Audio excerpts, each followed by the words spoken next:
Queridos, nós iniciamos as festividades de Pentecostes, a solenidade de Pentecostes, depois do tempo da Páscoa, aliás, depois da solenidade da Páscoa, essa solenidade importantíssima na igreja, inclusive na liturgia antiga, pré-conciliar, existia ao longo desta semana próxima a chamada oitava de Pentecostes, que o Papa Paulo VI omitiu. Por isso toda essa alegria, então, da importância disso que nós celebramos, se concentra na vigília e na grande solenidade de Pentecostes. Hoje a gente vai entender um pouquinho de onde vem o Pentecostes, né? E quem vier amanhã vai compreender o Pentecostes no Novo Testamento e na vida da igreja. Então, Pentecostes é, como também é a Páscoa, uma solenidade de origem judaica. Se nós pegarmos a Bíblia e formos até o livro do Levítico, no capítulo 23, lá no nosso Pentateuco, Levítico vai mostrar, ali vai ser mostrado todas as solenidades judaicas. Dentre elas, duas nós herdamos e demos continuidade, é evidente que nós ressignificamos, que é a Páscoa e o Pentecostes. A Páscoa, no judaísmo, é a festa, a comemoração da libertação da escravidão do Egito. O povo ficou escravo por tanto tempo no Egito e Deus os liberta na pessoa de Moisés, que nós sabemos como se deu esse episódio e nós refletimos sobre ele na vigília de Páscoa, né? O Êxodo no capítulo 15 mostra toda a libertação do povo de Israel. E depois nós temos Pentecostes. Além disso, temos uma outra grande festa, que é a festa dos tabernáculos. O Pentecostes é celebrado no judaísmo na primavera, a festa dos tabernáculos no outono. Muito bem, o que é o Pentecostes no Antigo Testamento? Se nós lemos o texto do Pentateuco, né? É a grande comemoração pela primeira colheita que o povo fazia na primavera, depois de um inverno, né, de um inverno tão forte, que lá é muito forte. Quando é calor, e quando é frio, né, mesmo, de verdade.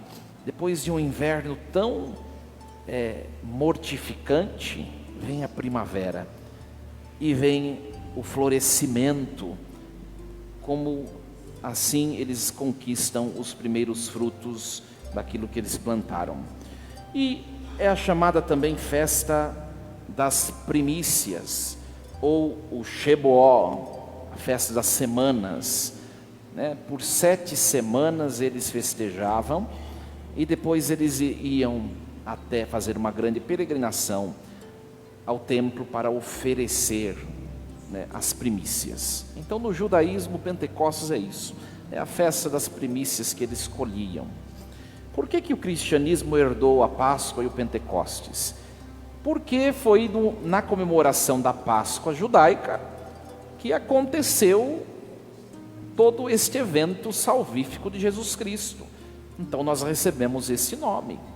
Ora, 7 semanas depois da Páscoa, foi derramado sobre os apóstolos, a Virgem Maria, o dom do Espírito, que coincidiu também com a comemoração judaica do Pentecostes. Então nós herdamos o nome porque foi um evento concomitante, né?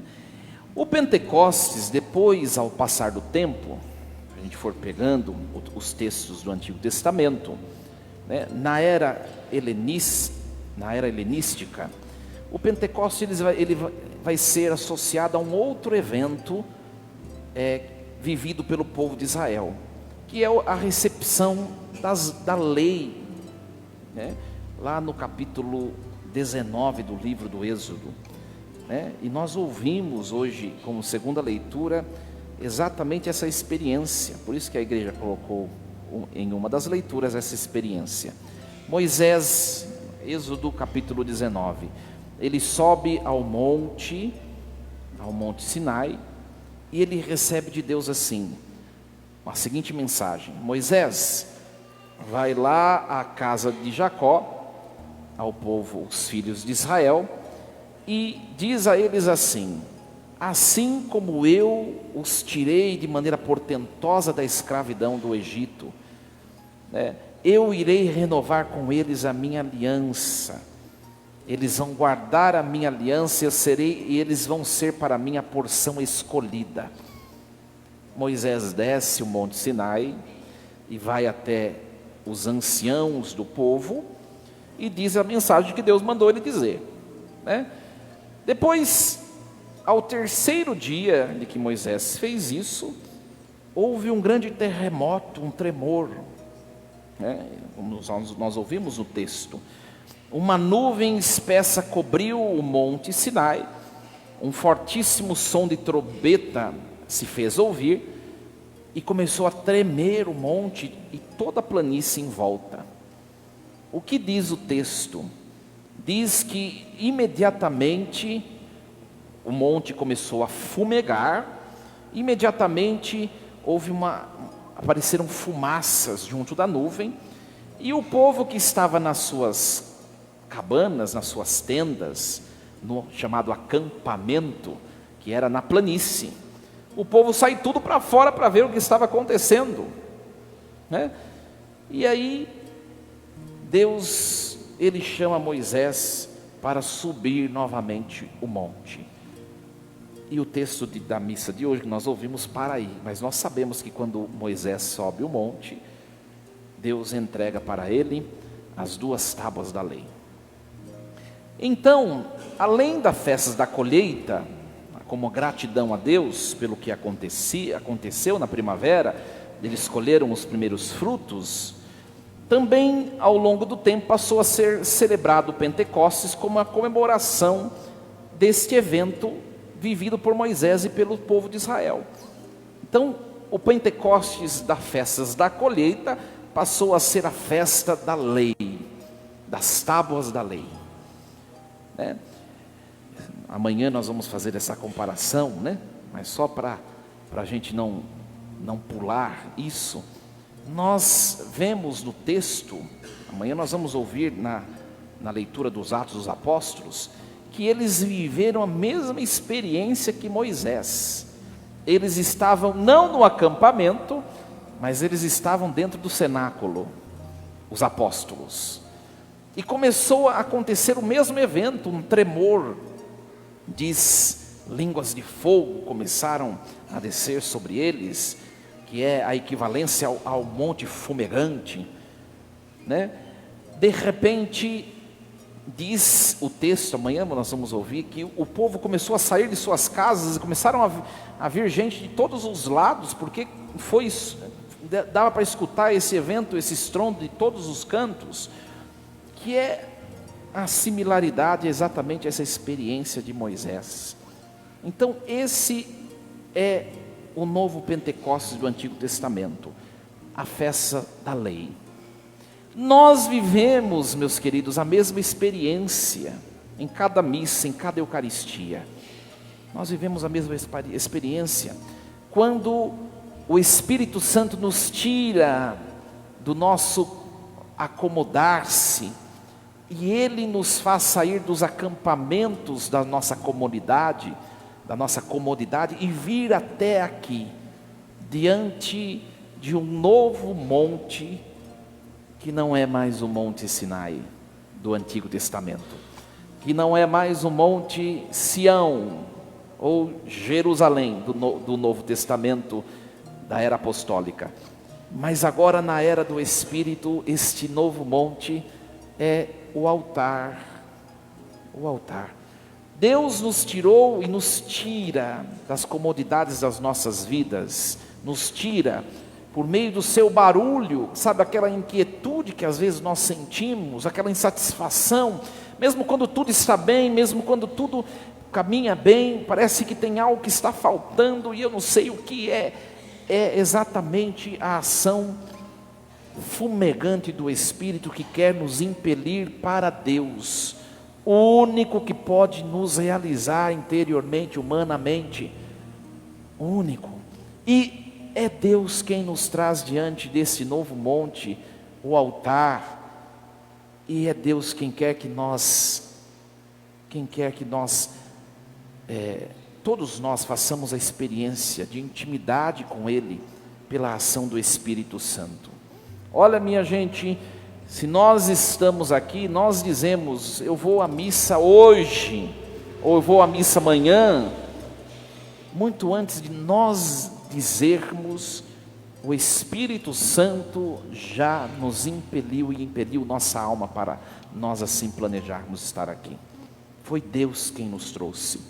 Isso é muito bonito, muito bonito. Independentemente da situação em que nós nos encontramos, muitas vezes de tristezas, de problemas, de dificuldades, situações às vezes de mortes, né?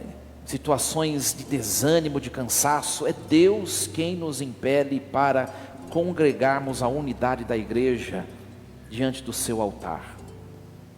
Amanhã também, celebrar um Pentecostes é celebrar a unidade, nós vamos ouvir isso amanhã, mas hoje nós já ouvimos o texto, o texto do Antigo Testamento que fala da Torre de Babel. Nós ouvimos esse texto, né? Ora, do Gênesis capítulo 11, diante de uma confusão, Deus nos tira da confusão para nos trazer a experiência da compreensão, da unidade, que é a experiência de ser igreja, né? Hoje nós ouvimos também o texto de Ezequiel, capítulo 37, né? Ezequiel, Deus permite que ele faça, é uma experiência do exílio. Ezequiel ainda está junto do povo de Israel, de Judá, no exílio, né? E Deus dá essa visão ao profeta Ezequiel. Ele foi a uma planície que estava cheia de ossos, um cemitério, mas não um cemitério como nós conhecemos, um cemitério desordenado, onde todos os ossos estavam misturados. E Ezequiel tem essa experiência, essa visão. Ali Ezequiel pergunta para Deus, aliás, Deus pergunta para ele primeiro: filho do homem, será que esses ossos podem voltar à vida? Porque eles estão todos bagunçados, misturados, não sabemos mais de quem é tais ossos, esse é daquele, esse é de quem, não sabemos mais quem são essas pessoas que se tornaram isso, não sabemos mais. Será que esses ossos podem voltar à vida em meio a essa tamanha confusão? E na visão de Ezequiel, esse tal filho do homem responde: Senhor Deus, só Tu o sabes, só Tu o sabes. Nós trazemos essa pergunta também diante de tantas situações da nossa vida. Quem passa por angústias, por sofrimentos, por dificuldades, tantas vezes, dizendo a si mesmo, profere essa mesma frase: será, Senhor, que vai dar certo? O que será, Senhor, de nós, de mim? O que será dessa situação? Só Tu o sabes, Senhor. E Deus vai dizer a esse tal filho do homem, que a visão de Ezequiel tem esta personagem: não sou só eu quem sei. Você profetiza sobre esses ossos. Pode ser que esses ossos não voltem à vida, você profetizando, mas deve partir de você. Profetiza, filho do homem, sobre esses ossos. Diga a esses ossos, ossos ressequidos, misturados, confundidos, escutai a palavra do Senhor. E aí, qual é a palavra do Senhor? O texto vai dar sequência.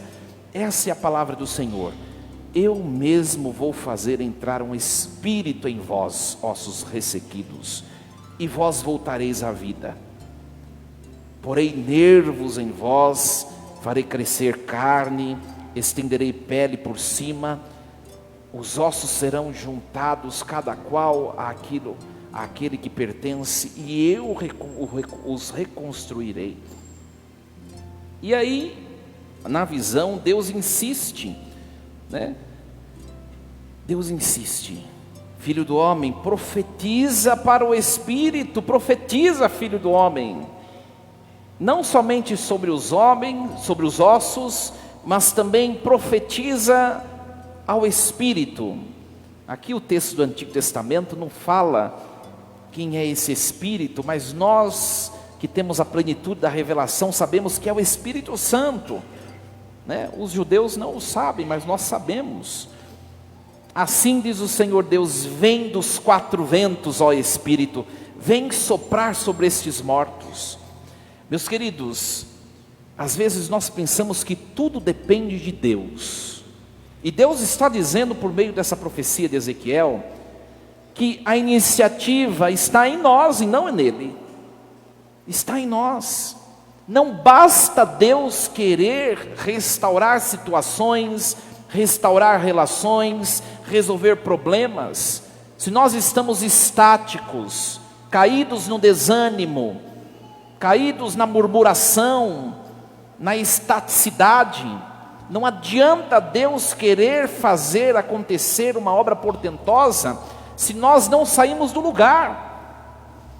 É preciso partir de nós para que o Pentecostes em nossa vida aconteça. E o Pentecostes não é mais este evento do Antigo Testamento e nem essa experiência dos apóstolos, mas para que nós experimentemos um novo Pentecostes, que é a ação do Espírito na nossa vida, no que nós vivemos hoje. Nós precisamos nos levantar e dizer ao que está morto em nós: venha à vida. Dizer aos nossos problemas: vocês voltarão à vida, vocês serão resolvidos, os problemas serão resolvidos. Nós precisamos determinar o que nós queremos. Perceba na sua vida como anda o seu falar.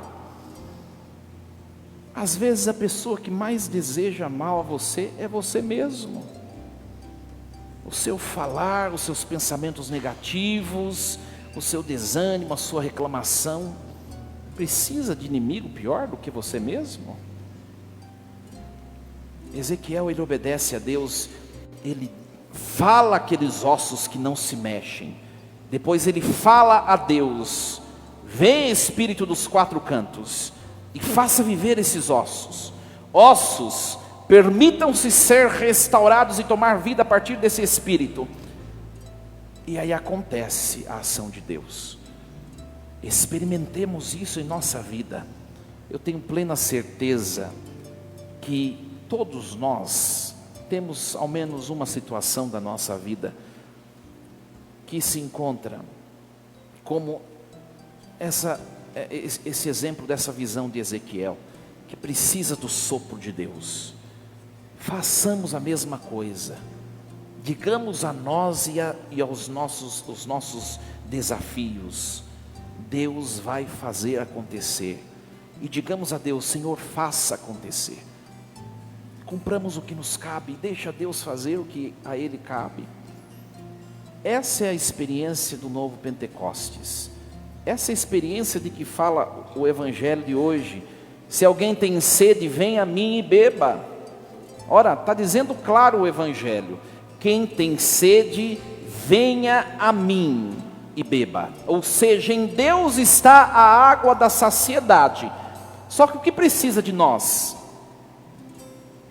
Sair do lugar. Sair do lugar. Você tem projetos, ideais, sonhos? Levanta, vamos fazer acontecer. Sair do lamento, com Deus no coração, o Espírito Santo nos impelindo. Tudo nós podemos alcançar e conquistar, mas é preciso se levantar. E não tente fazer sozinho. Se Ezequiel tivesse profetizado somente aos ossos, eles não teriam tornado a vida. Ele profetizou aos ossos, pode depois pegue em casa e leia. E ele profetizou a Deus: você precisa desses dois movimentos, a sua ação, a sua atuação, o seu esforço e também o que depende de Deus. Não tente fazer sozinho, que você vai se frustrar. Isso, eu tenho muito claro isso.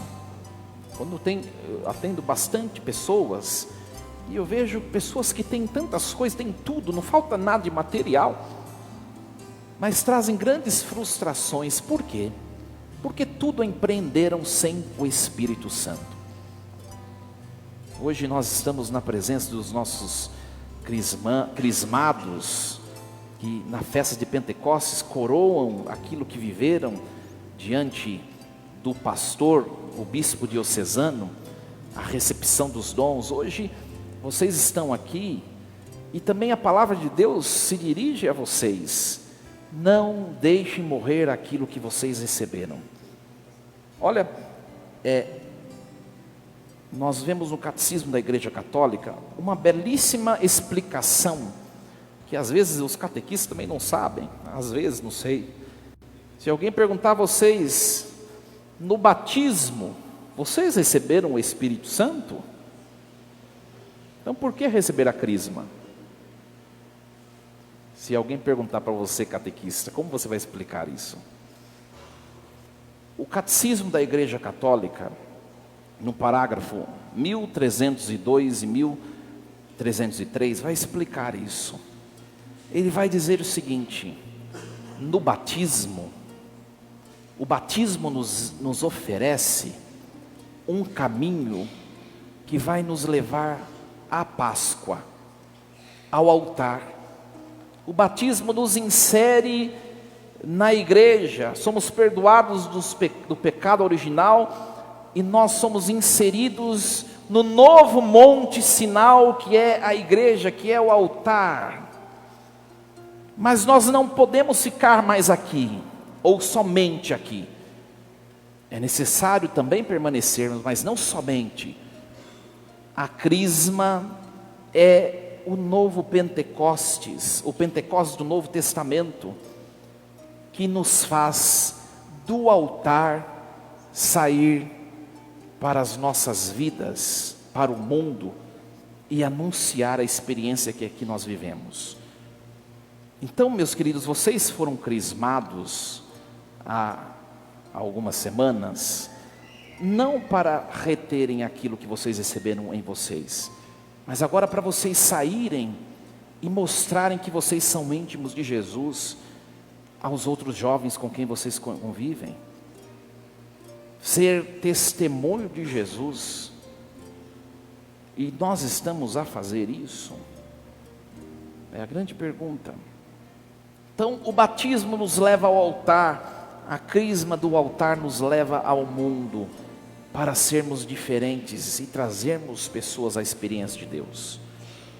Nós façamos essa experiência, meus queridos, hoje, essa experiência descrita por Ezequiel. E por último nós ouvimos a profecia de Joel, e Joel é o profeta escatológico por excelência. Ele vai dizer assim: eu derramarei o meu espírito sobre todo ser humano. Por meio de Joel, Deus diz, né? Derramarei o meu espírito sobre todos os seres humanos, eles serão os meus servos, eu derramarei sobre eles o meu espírito, até que venha o dia do Senhor, em que eu restaurarei e em que eu resgatarei os sobreviventes a quem eu chamei. Então a vida, ela é uma luta, né? Ouvimos a carta aos Romanos hoje. Nós vivemos na criação que geme como em dores de parto. Ninguém busque a plenitude nesse mundo que não vai encontrar. E de luta em luta nós caminhamos para um Pentecostes eterno, que é o céu. É isso que narra o profeta Joel. Então, minha gente, hoje façamos a experiência de consagrar ao Senhor o que nós vivemos, os nossos medos, as nossas timidez, os nossos conflitos interiores, as nossas enfim, tudo aquilo que nós trazemos, e deixemos Deus transformar. Para encerrar, o fogo, que é o símbolo do Espírito, ele realiza algumas coisas naquilo que ele toca. Quando o fogo ele é aceso, qual a primeira coisa que ele faz?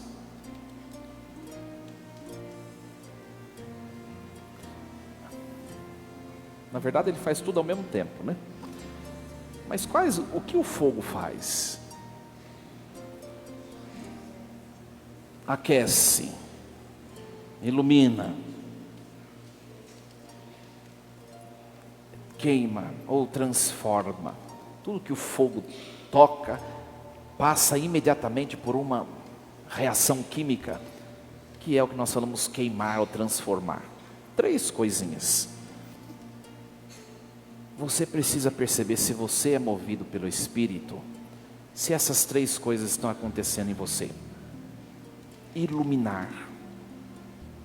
Você se deixa conduzir pelas inspirações de Deus? Ou você se move pelas suas intuições?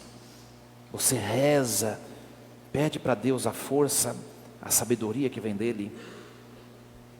Você também é luz na vida dos outros, que ilumina as cores, que dá sabor, que dá cor, que dá alegria?